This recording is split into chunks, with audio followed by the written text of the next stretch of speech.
So, children, we studied up to the role of government now, democratic government. Now, the next topic is right to vote.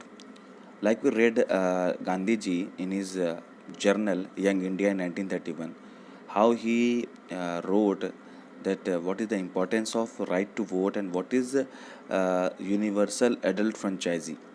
Now, the next topic is right to vote. All over Europe and USA, women and the poor have had to fight for participation in government. Women's struggle to get to vote got strengthened during the First World War. This movement is called Women's Suffragette Movement, as the term suffragette usually means right to vote. So right to vote का जो एक right मिला, अधिकार मिला vote देने का, वो पहले राइट था सिर्फ और सिर्फ मेन के लिए पास। सिर्फ मेन ही वोट दे सकते हैं, और वो भी मेन जिनके पास प्रॉपर्टी हो। पुअर लोग वोट नहीं दे सकते। तो इसका मूवमेंट जब आगे हुआ फर्स्ट वर्ल्ड वॉर के टाइम में विमेन को राइट मिला वोट का। नहीं तो इससे पहले विमेन के पास वोट कुछ था ही नहीं राइट देने का।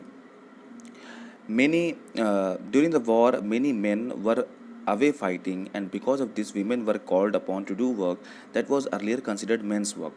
So वर्क वॉर के टाइम में कुछ मेन जो थे वो फाइट से बिल्कुल दूर थे, लड़ाई से। तो उस टाइम विमेन को बुलाया गया। जब विमेन आई वो काम करने लगी जो मेन करने लगे, तब ये आइडिया आया कि जब विमेन मेन की जहाँ ले सकती हैं फाइटिंग में, तो क्यों नहीं वोटिंग में इसको पोजीशन मिल सकती है। Many women began organizing and managing different kinds of work.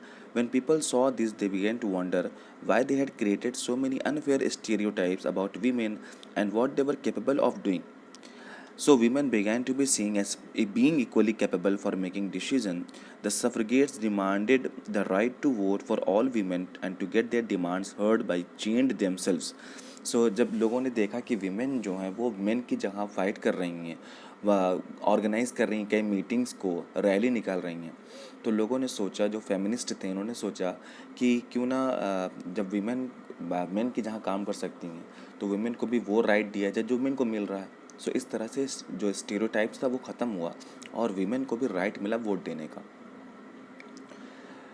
To rallying in public places, many suffragettes were imprisoned and went on hunger strikes, and they had to be fed by force.